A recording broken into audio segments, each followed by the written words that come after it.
Hi, everyone. Welcome to our last webinar in our Equity-Based Career Development webinar series. I am Dr. Deanna Camillo with the Center for Equity and Post-Secondary Attainment. I just want to do a quick introduction to Dr. Owen as well. If you want to say hello, Dr. Owen, before we turn it over. Hi, everybody. Great to see you today. We're really excited about the webinar, and I'm not going to say too much because we want to hear from all of our lovely panelists today. Great, thank you.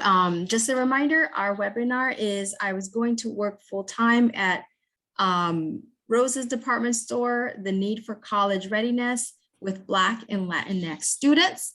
And with no further ado, I will turn it over to Dr. Hines.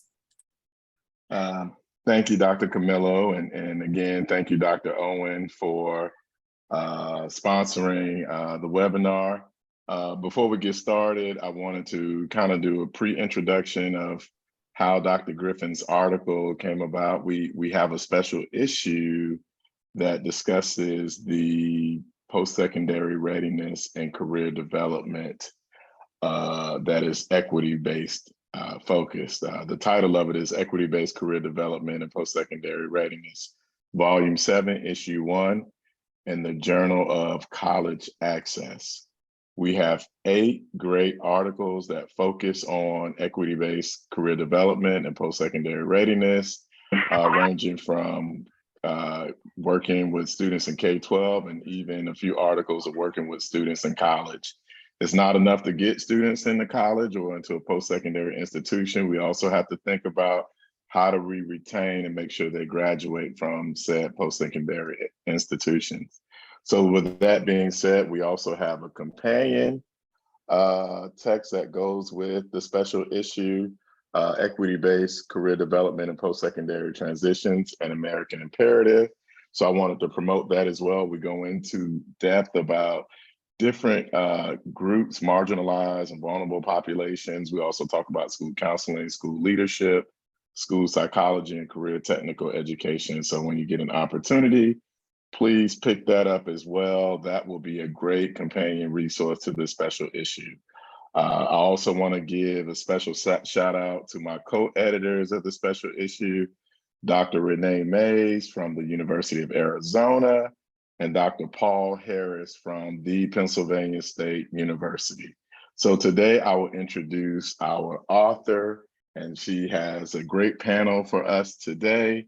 Just a reminder, the title of the panel today is based on the article, I Was Going to Work Full-Time at Rose's Department Store, the Need for College Readiness with Black and Latinx Students.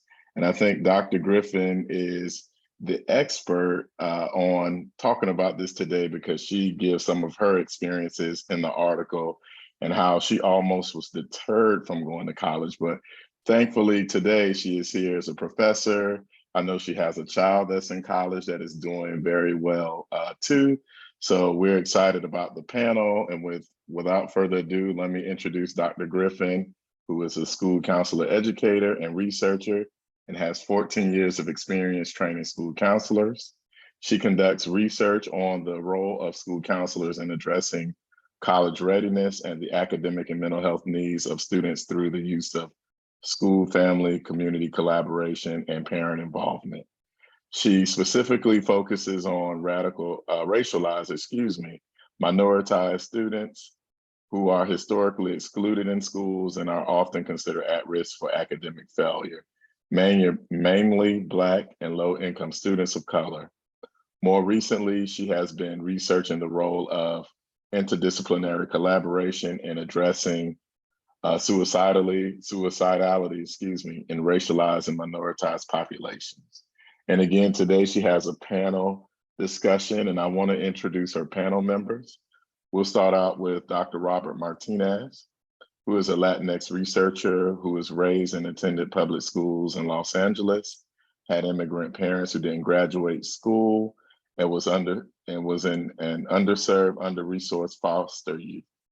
Dr. Martinez was also a first-generation college graduate who lacked sufficient career and college readiness, self-efficacy, and access information for post-secondary education throughout his K-14 experience. A commitment to community engagement, social justice, and understanding the perspectives and assets of underrepresented communities is fundamental to Dr. Martinez's personal beliefs and values as a faculty member within the School of Education at the University of North Carolina at Chapel Hill. North Carolina and the New South provide opportunities for him to explore the needs, assets, and barriers of Latinx populations who encounter what they encounter in the Southern educational system and how school counselors prepare and ready them for post-secondary pathways. Our next panel member is Mr. Theodore Johnson III, who is at Durham Technical Community College. He is an admissions counselor at DTCC, and he hails from Natchez, Mississippi. Our next panel member is Mrs. Adrienne Marshall, who is a parent. She is a mother, wife, advocate, and educator who works as a professional development content specialist for an education nonprofit called Gradient Learning. She gets to share her expertise and best practices by designing and facilitating the learning experiences that support schools in implementing the Summit Learning Program. Before joining Gradient Learning, she enjoyed being a high school math teacher for 17 years, as well as a math coach and instructional specialist. During those years, her goal was to build students' efficacy and to help them become confident in their ability to do and understand mathematics. And now she's even more obsessed with making sure that every student gets what they need to lead the lives they choose, particularly in mathematics classrooms. On a personal note, she enjoys karaoke way too much. Our next panel member is school counselor, Ms. Elizabeth Arriero Ferreira. If I butcher your name, please forgive me. Has worked as an ESOL school counselor in South Florida for the last 6 years.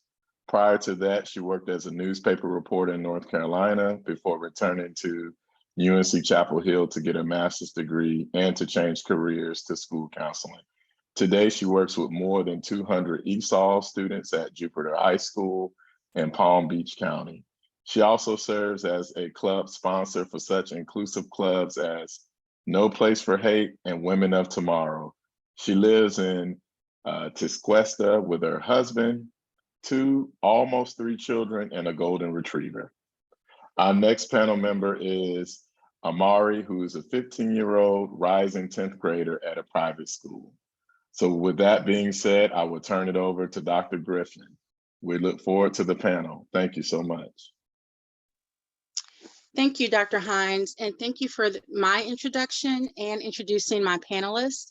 I want to apologize to everyone. I am having technical difficulties, so I'm joining you from my phone, and I hope my Wi-Fi holds up so that I can get through the next hour with you.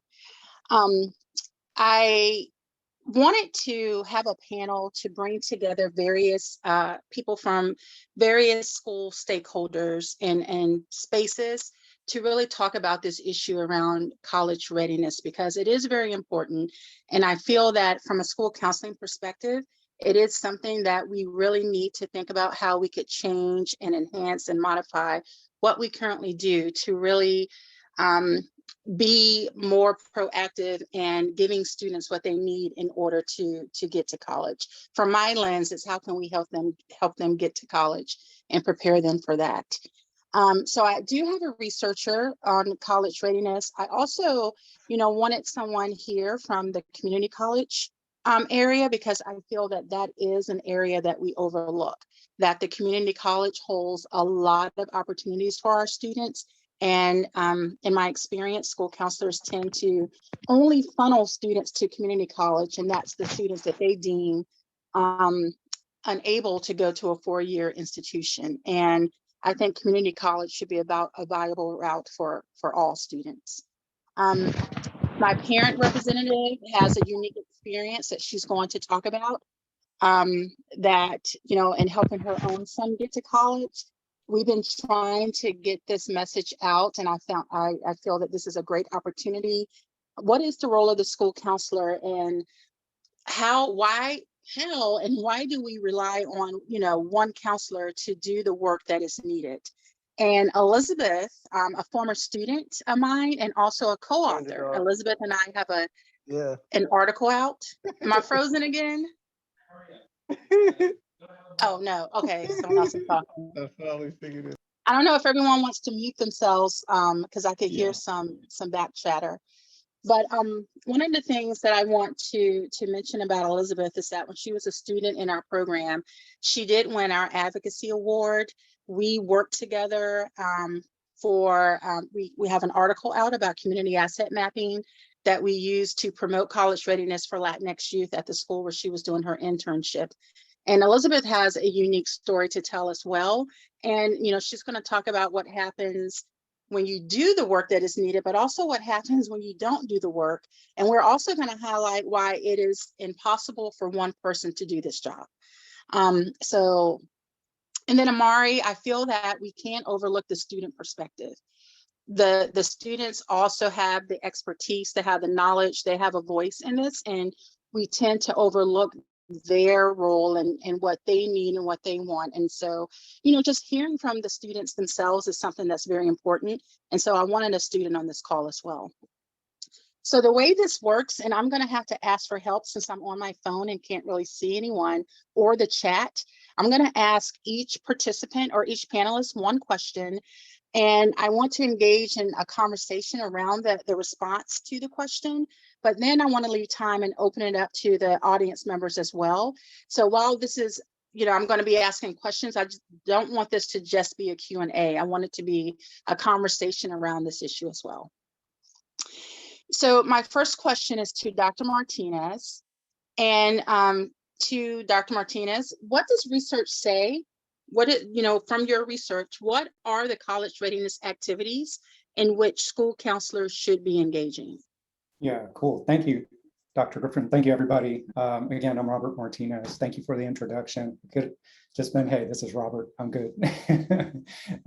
But yeah, really quickly, college readiness, right? Everybody talks about college readiness. What is college readiness? How do we define college readiness? Is it college readiness? Is it college and career readiness? Is it post-secondary readiness? It's all of it, right? But just briefly defined, it's the level of preparation a student needs to enroll and succeed in post-secondary programming, 2-year, 4-year post-secondary. And there's all these, and it's very multidimensional. I think we have to think about college or post-secondary readiness as being this multidimensional process.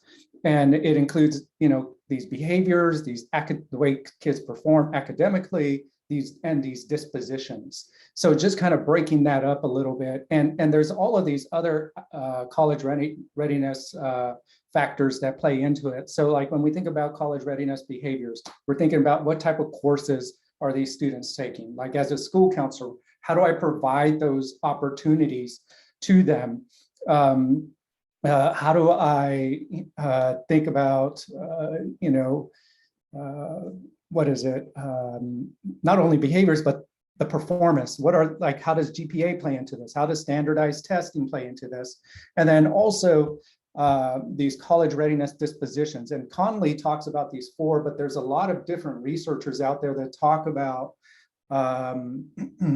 different factors that play into this post-secondary identity of youth, right? And it starts as early as, I would say, as pre-K all the way up into my age. Because when I was even trying to get into grad school, I still was missing a lot of knowledge around accessing into graduate school, right? So it's lifelong, it's continuous, it's developmental.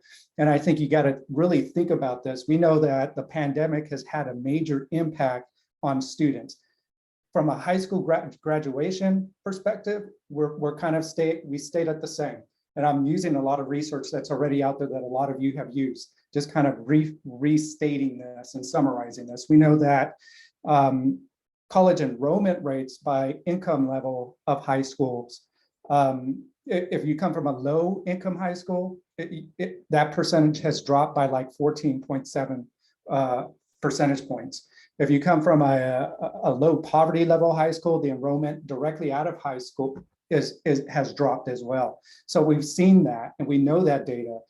From my research, really quickly, we know that, and my research focus on underserved, under-resourced students, specifically Latinx, Latino, Hispanic communities, and is in the South and East. And what I found so far is, that Latinx students experience their high schools as inequitable learning environments, in which the school-based college readiness practices intended to support all students, including Latinx students, create these college readiness choques, right? These cultural collisions or stressors, because that they must navigate in order to be college ready. So that's one thing, and it's just not Latino kids. It's kids that come from underserved areas, specifically in this location. But it's not just a Southeast issue.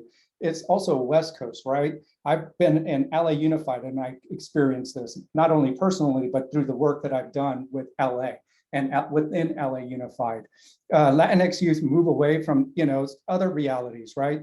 So Latinx youth move away from their family realities of home and enter a high school system that they can experience multiple college readiness choques or these mismatches between like understanding upper class cultural norms that can create social and academic performance or opportunity gaps.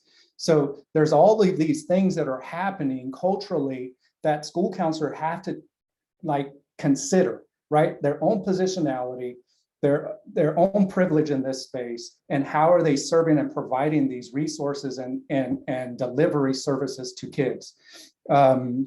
Like for instance, norms as doing your own thing and realizing your own potential can run counter to values of some first gen Latinos or even BIPOC students who typically focus on giving back than collective success, right? Like that is important. You got to understand that as a school counselor or as somebody working in this space, that kids are, I don't want to say, they're navigating these spaces so that they can blend themselves into these places and spaces that weren't created for them. Not switch off, right? But they're blending in and using these cultural assets to help them navigate this. So I think that's something else that we have to think about. Further, college readiness and it's a physiological arouser for some students. And a lot of students, particularly when I think about Latinos and Latinx students, the physiology, the amount of heart rate that goes up because of this, taking a test, what does that do to you? What kind of stressors happen as you're thinking about the activities that you put together, right? And thinking about the outcomes, right? Obesity, stress, drug, alcohol, all these things, even though we have the intention to help them, we are actually physiologically enhancing their arousal and creating stressors. So how do we teach them to navigate that stress when they're dysregulated and give them those regulatory skills to navigate? Because all of these things happen from pre-K all the way to high school and beyond so that they can matriculate and persist and graduate, right? That's what we're trying to do. So I'm going to be quiet, but I'm just kind of frame it a little bit. But good. Okay, I'll be quiet. Thank you, Robert.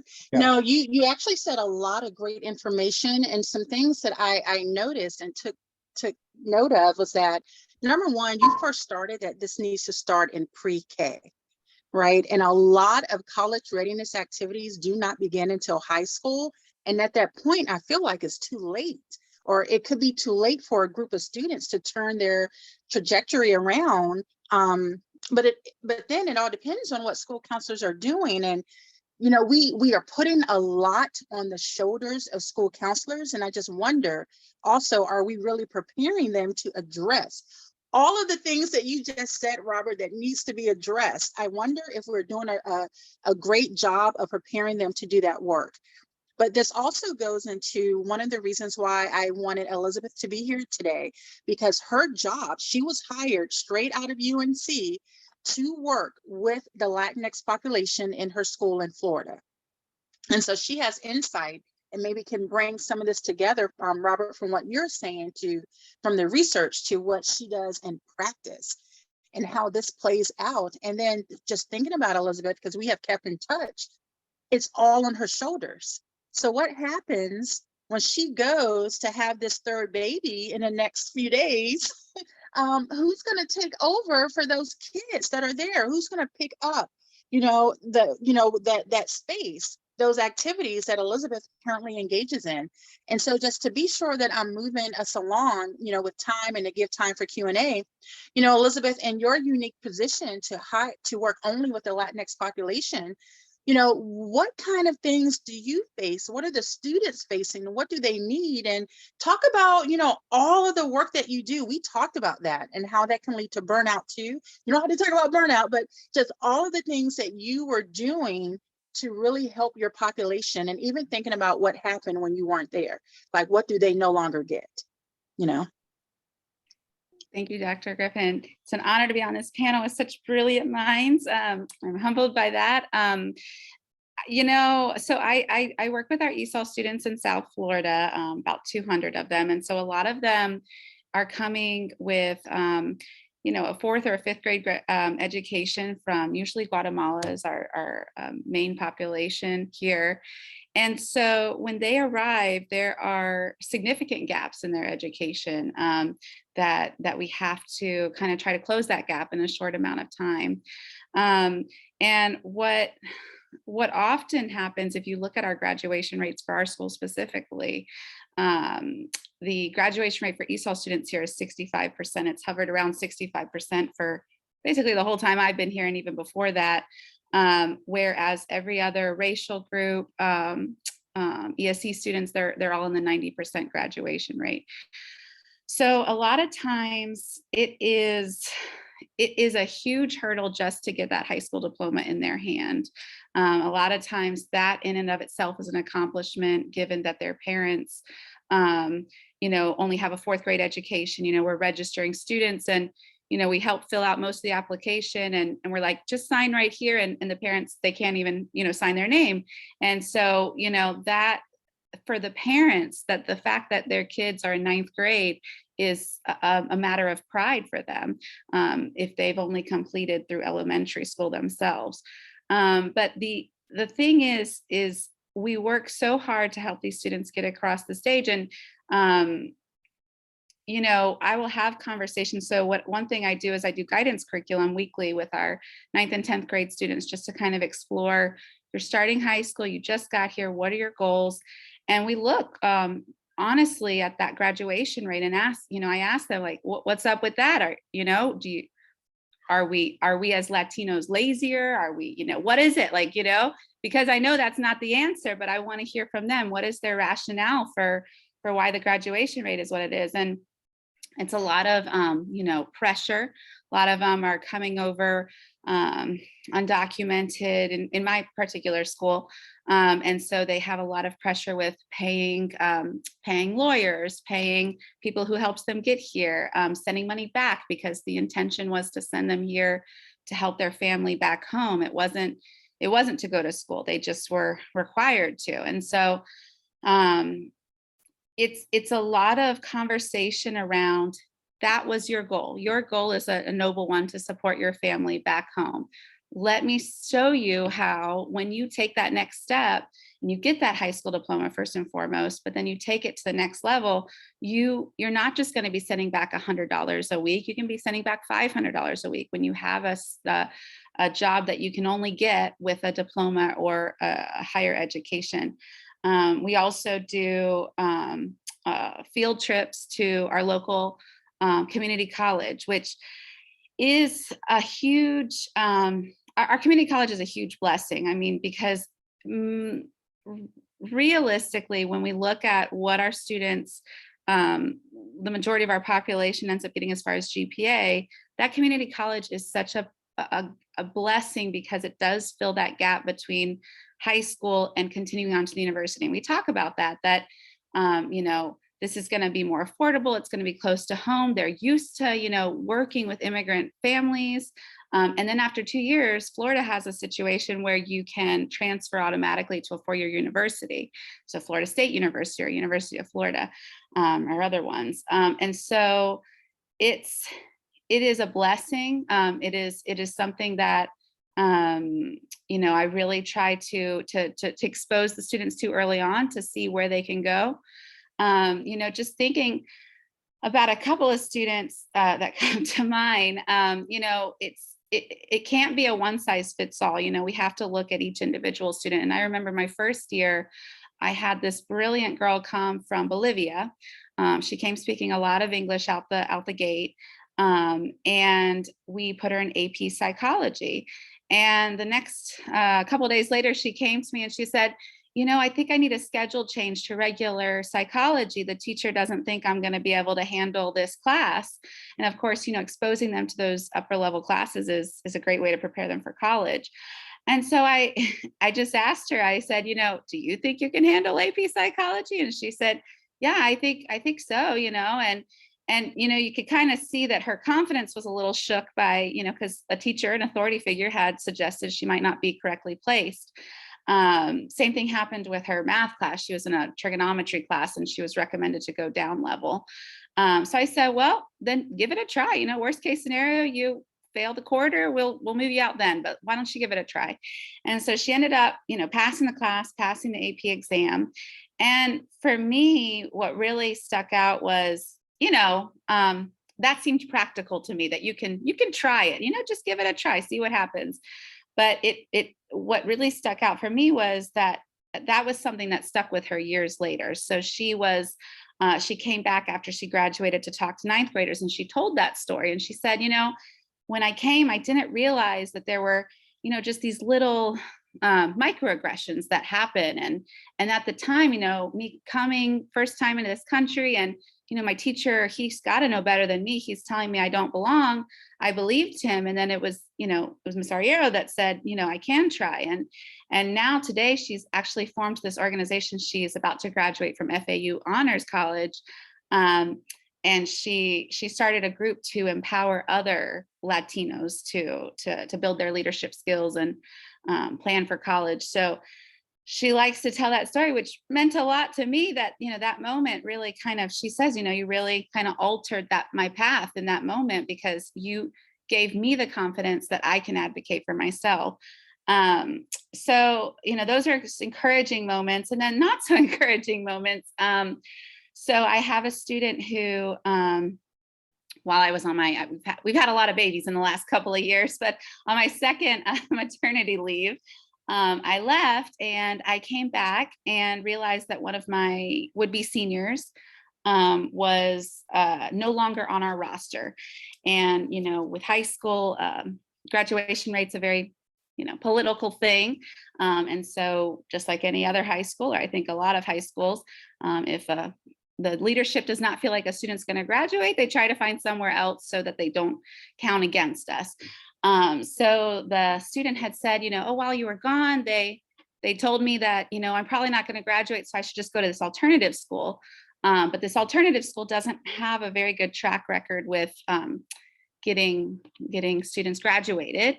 So I said, after a lot of back and forth, after I got back, I got him to re-enroll in this high school after he had been encouraged to go somewhere else. And he was able to graduate in May as a result from our high school. So I think it is critically important that our students have somebody to advocate for them, but to also teach them how to advocate for themselves.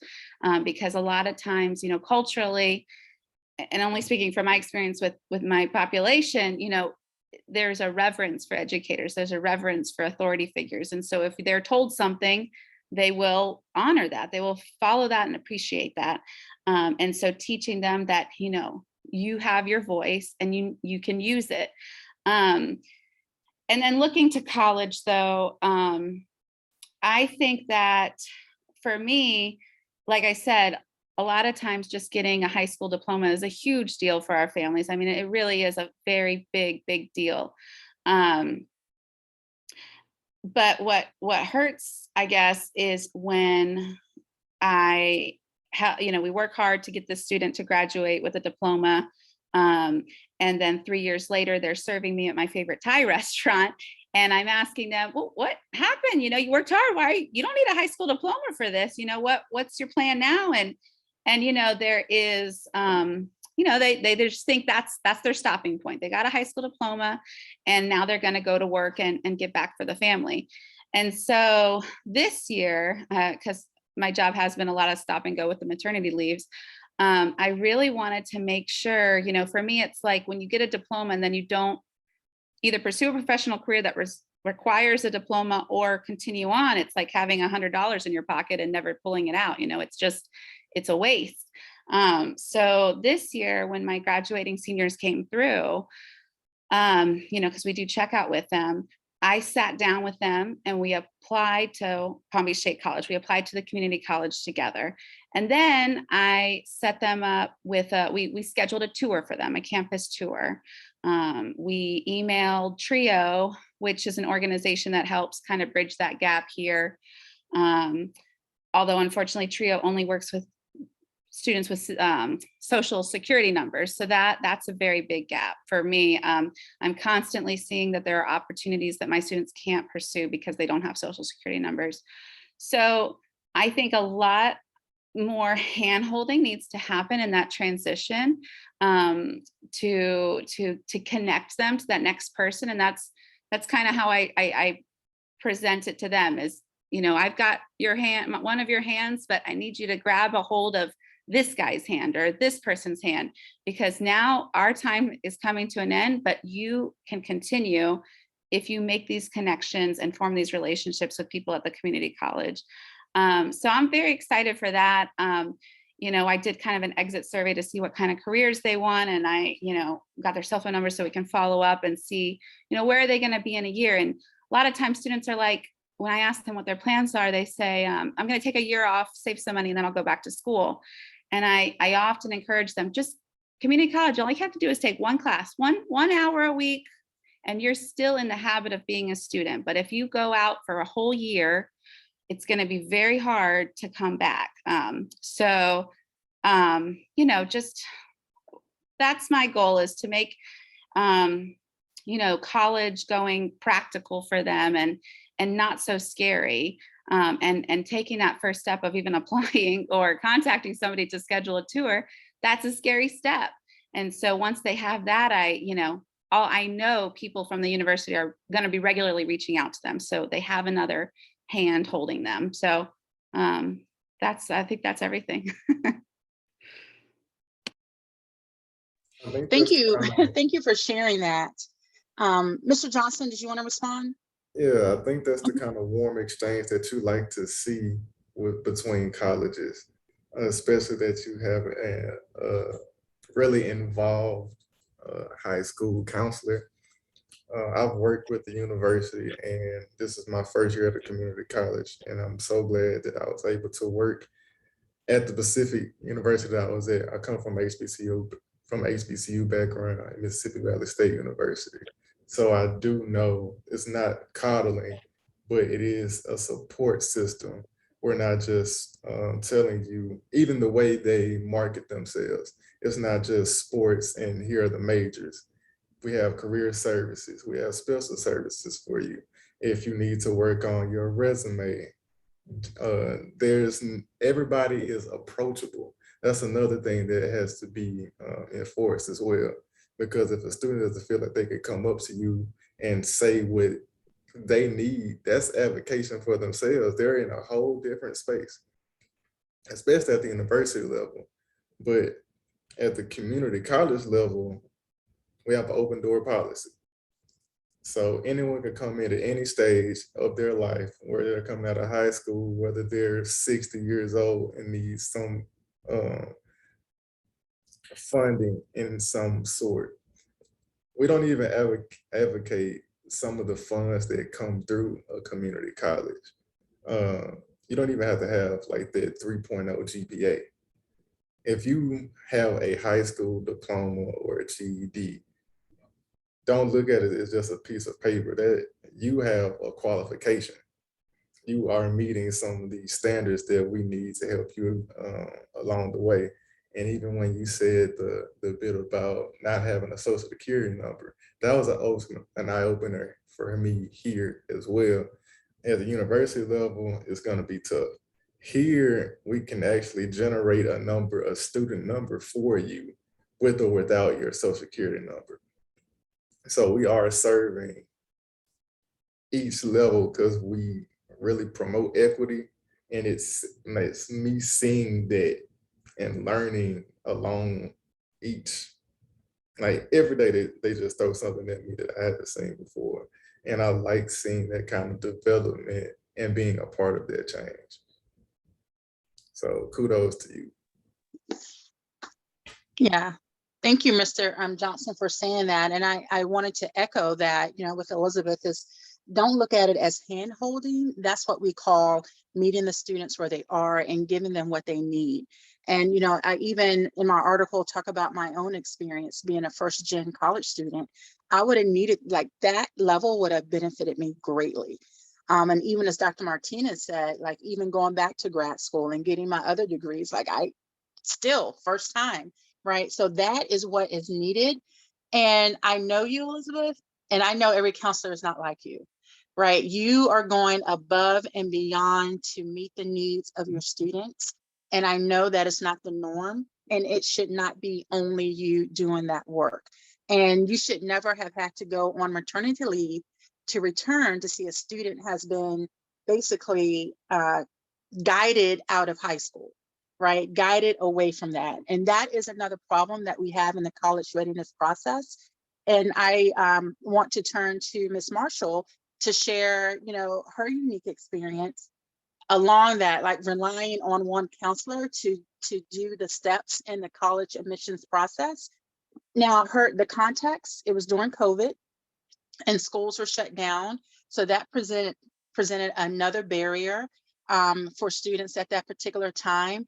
But also, I just wanted, Ms. Marshall, if you could share about, what happened. Where do you feel that the process broke down for you, and how that harmed your son in his college journey? Thank you, Dr. Griffin. I will start with saying my son is in college. He just completed his first year, so kudos to him. But it wasn't his first choice. And his first choice, he did not get in because of the actions of the adults in the building that, of his high school. There was a delay in getting the recommendation sent.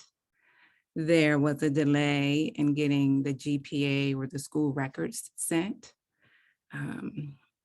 You talked about teaching kids to be an advocate. I taught my son to be an advocate. I stayed on him. Well, send the email. Well, make sure you send it in time. All right, send a follow-up, just send a reminder. All of those things, I left it in his hands. He did exactly what he was supposed to do, and he was failed. His school counselor did not send his records on time. I had to call the university. I had to call this particular program. He wanted to get into this program at North Carolina A&T, and she was wonderful. She said, there's nothing I can do, right? I showed her the email that I got from the school principal saying, we're sorry that we missed this deadline on your son's behalf. I had all of the information because it was just heartbreaking. But he wasn't, she said what most people say, well, we're going to consider everything, right? But he already had a ding because it was late. Things came late through no fault of his own. And so he wasn't accepted.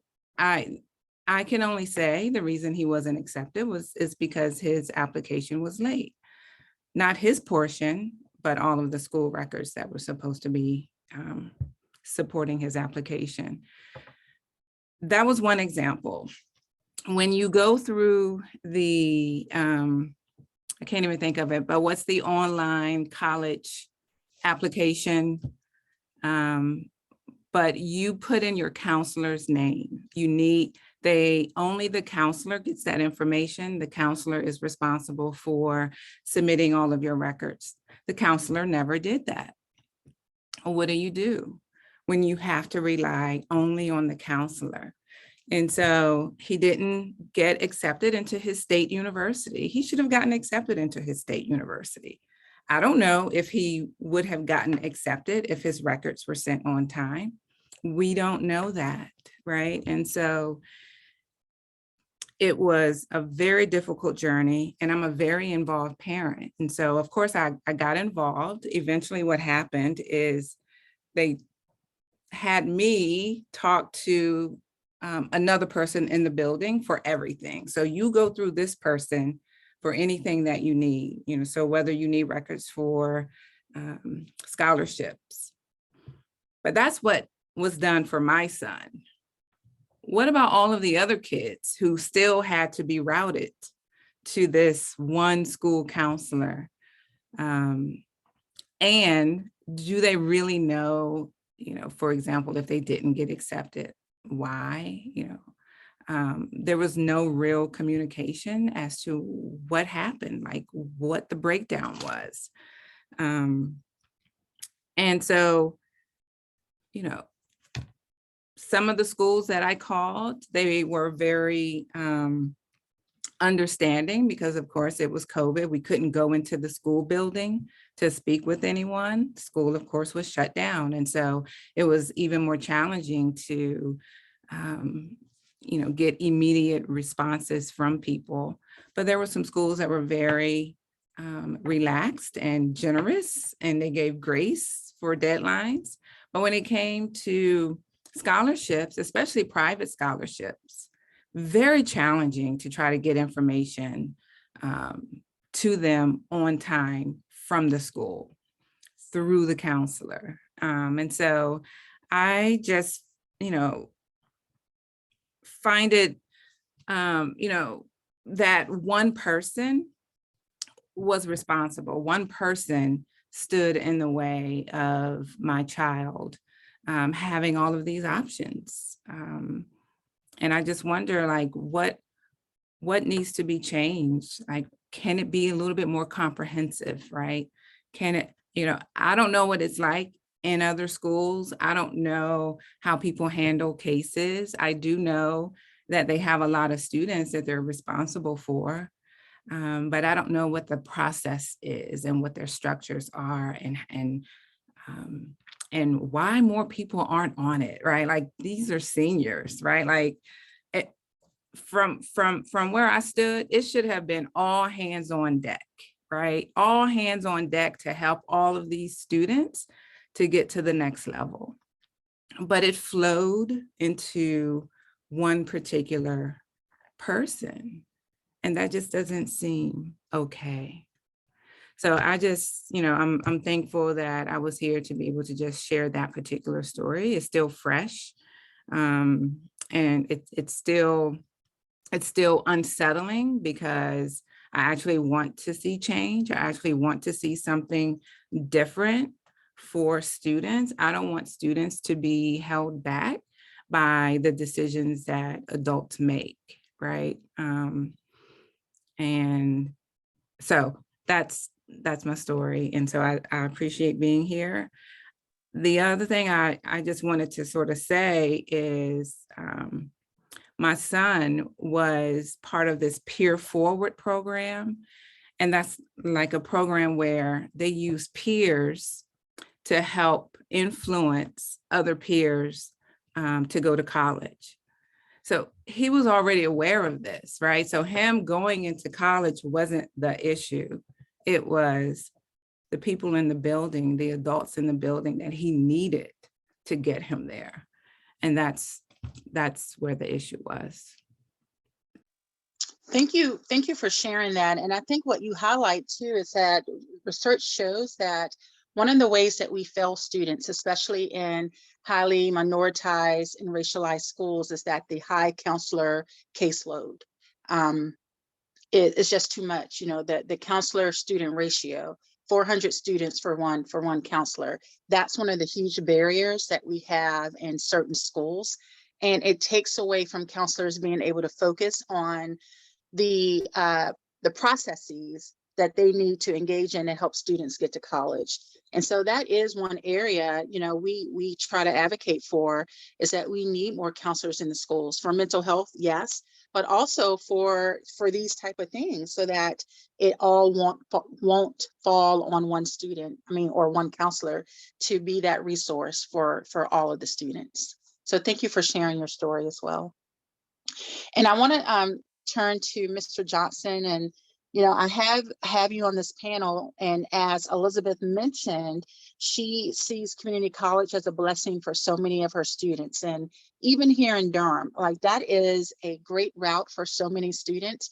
But in my experience working here, this is an option. Community college is an option that's not mentioned when you think about college readiness. And so, Mr. Johnson, I was hoping that you could share, like, what are some of the opportunities that we don't even think about that exist in the community college setting? And you mentioned some, like the support, the level of support, the helping students be able to generate a number that they could use to take courses and programs, and regardless of the age, as long as you have a high school diploma or a GED, you could come and enroll in courses. But, what are some of these opportunities that exist at Durham Tech or in other community colleges that you know about, that we as school counselors need to be aware of, and sharing that information with students and schools? Okay, let me unpack my bag then. Okay. So first is the open door policy. So you can come at any level into the college. There are, more oftentimes than not, a community college won't have any application fees either. So that's another thing that you don't have to worry about. There are accessibility services for students that may not be high performing. We have that available. Student, as far as test placement, if you took the ACT or SAT and didn't score very highly, that's a barrier that keeps students from getting to those college level English and math courses, biology even. So we do have RISE placement. That was something new to me, but we do have course placement testing available for students to do that. Even if they have a certain GPA coming in, depending on their GPA, let's say here, if you had at least maybe a 2.5, we can put you in a transitional course in addition to a college level course. So you basically still getting you, it's not, we don't like to use the word developmental at all, because this is a building block. We're just making sure that you have what you need in place to move on to the next level. From the community college to the university level, there's a transition there. So a lot of universities may not promote their transfer scholarships. More oftentimes than not, their transfer scholarship will cover your last 2 years. When you complete, when you finish your associate degree, you can go to any college you want to. There's no shame in going to a community college at all. A lot of our students may feel pressure from their peers because some of their peers are going to a certain school. You may not be at that certain level. You can always meet up with each other. Y'all still got each other's number. So y'all will not lose that connection if y'all have that friendship that y'all say that y'all have. So y'all can still visit each other. We're at a community college right here in the Research Triangle. So there's like 6 other colleges that we don't have to compete with because they're at a university level, but they're looking at us to matriculate those students into those schools. Look at your community college that have partnerships with some of those universities. I know that we have some with UNC and Duke because of the clinical trials program that I work with. So students that come out of that associate degree can smoothly transition into their bachelor's degree. Some of the courses that you're taking at the community college, you've already knocked those out, so you don't have to even take those when you go to the university. That's what makes your transition so smooth, and you've already been in those courses. You've already, you pretty much know what's going on. And as it was stated before, at the community college level, that you're not far from home, but you still have students from different areas. Not everyone came from Durham that's at that community college. So you do still get the aspect of the college experience of seeing different people in different places. Your professors may not even be from that same place. So that's another, I want to say it's not a culture shock, but it's not as, it doesn't hit you as hard as it will at the university level. We also have the MCSI organization here on campus. MCSI is the Mental Colors Scholars Institute. And it was pretty much set up with the intention of seeing the deficit of our students of color having a deficit or some struggles because they haven't been getting the same attention. So our job as mentors is taking those students in, making sure they know about the different resources that are available to them, and making sure that they have the best college experience they can, both in and outside of the classroom. Not too personal, but just enough of that touch that they know that they are cared about and we want the best for them from our aspect. Because their parents dropping them off here, they should be able to have some sort of trust and rapport and know and have confidence that their students getting the best that we have to offer. And that's what we come in here every day trying to do. Okay, thank you. Thank you very much. And, one of the things that, you mentioned about the leaving with an associate's degree and going to different colleges, I want to say that, in my experience at UNC, I have worked a lot with undergrads who have transferred from community college, and they are way better, more prepared. I don't want to say better, but they're more prepared for the workload of the university than some of my other students coming straight from high school. And one of the things too that I just want to say really quickly, that money, it is cheaper, right? More financially viable for some to go to a community college first and then transfer over if that's something that they're looking into. And we need to take that into consideration as well. Absolutely. So I received my notice about time, and I want to on here, my high school student, you don't have to come off video if you don't want to, if you feel comfortable staying off video, Amari. But, having listened to all of this, we want to hear from you, your take, like what's happening in your school around college readiness? You're a rising 10th grader. How are you being prepared for college by your school counselor at your school?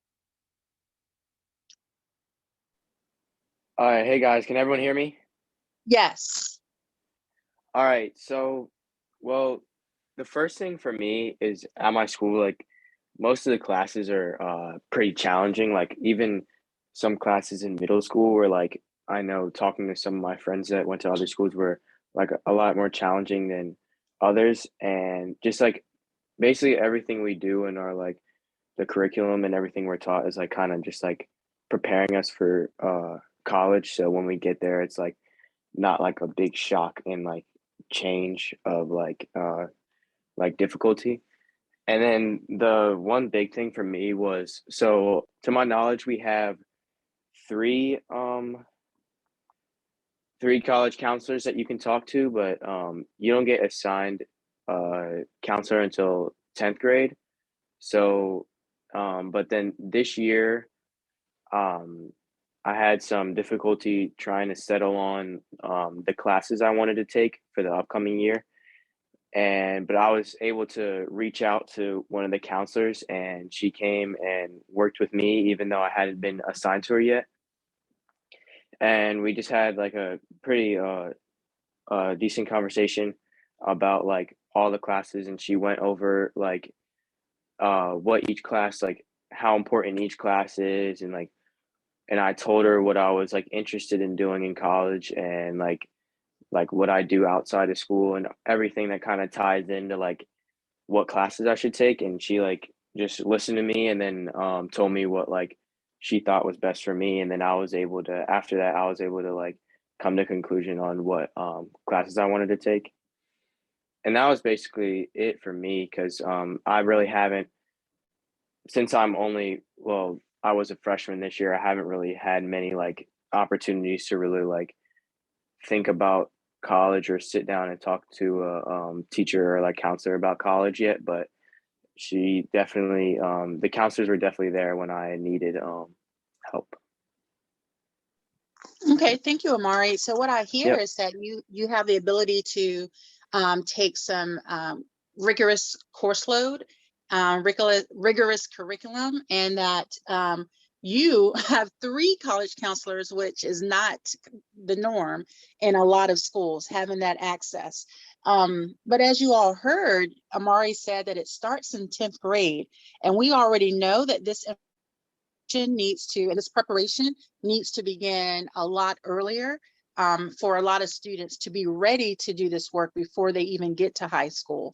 And so even this time, like really broadening and expanding the work that we do around college readiness needs to begin a lot earlier for some students. And Amari, one question: does your counselor talk about community college, or to your knowledge, are you expected to go to a 4-year university? So I don't really know if I know that like I talked to some older kids about it and I know that they've like went over, there's normally like, I don't know much about it, like specifics, but I know that they normally like recommend like a certain like group of schools to like most students, I guess. So I don't really know if they would talk about community college, but I know that when I went to the counselor that I went to, she asked like what was my goal or like intention of like what do I want to do after I graduate from high school. So and I already kind of had an idea of what I wanted to do. So she didn't really talk to me much about that, but so I don't really know. Okay. But yeah. Okay. Yeah, thank you. Thank you very much, Amari. I do appreciate your experiences and sharing that out with us. Thank you.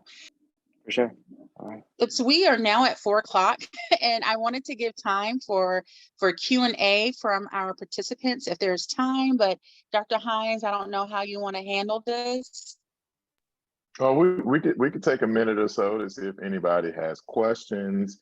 They could put it in the chat, and if you can't see it, Dr. Griffin, I can say it for you, or you can just unmute yourself and ask Dr. Griffin or any of the panelists any questions. And I want to say thank you. This has been very resourceful, and there's a lot of information. I'm taking it back to my class. Again, you've given a lot of refreshed information as well as innovative things to talk to our pre-service school counselors about to ensure all of our students are college and career ready. Yeah, thank you. I definitely echo that this panel, you all have enlightened us, and Robert, my colleague, we have a lot of work to do. Yeah, we do. I want to give a shout out to the community college. I think about my journey as a kid going through the K through 12 and not having a plan, not taking SAT or ACTs. I didn't have a counselor help guide me, unfortunately, because I was tracked in a very much more military track, literally. But the community college, I was just calculating all the community colleges that I attended: Rio Hondo, Mount Sac, East LA, LA Trade Tech, LA Southwest, Santa Monica, Citrus, and Pasadena College. Those are all the colleges, community colleges, that I attended just to get into Whittier College as a transfer student, right? And that community college was the foundation for me. And I had a lot of help and resources, just like Mr. Johnson, right? And they helped me navigate, this educational system, even this transferring piece, because I had no clue what I was doing. Now it's understanding it now and all that, but the importance of it. But yeah, I calculated 6, 7, 8 community colleges. And if it wasn't for those community colleges helping me, through bogs and fee waivers and all these other things. I would probably, like you said, you know, the title of this, I was shagging tennis balls at the Beverly Hills Hotel, right, through all this experience. So I just want to give kudos and just props to those community colleges that are out there and helping those kids that are navigating this system. So because it could be, you could get really lost. Yeah, yeah, thank you. Thank you for sharing that. So do we have any questions from the audience members for any of the panelists?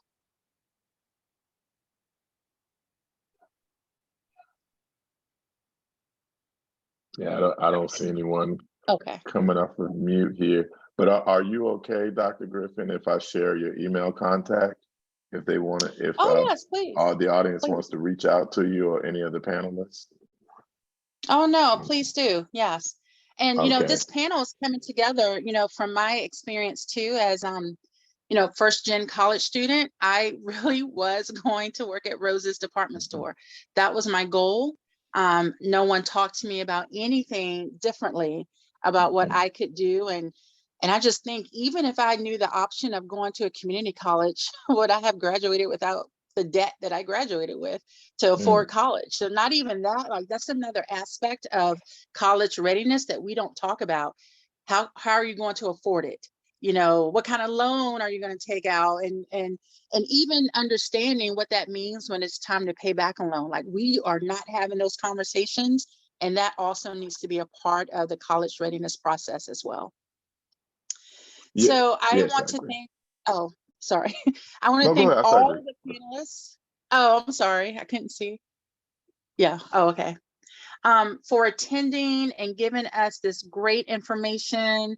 Again, we have a lot to think about because at the end of the day, we don't want any parent having to say, I wonder if my student would have gotten in if something was made by the deadline or if the school counselor had done A, B, C, D. And we don't want any other student having to graduate high school without having an informed awareness and knowledge of what their options are for after college. I mean, after high school.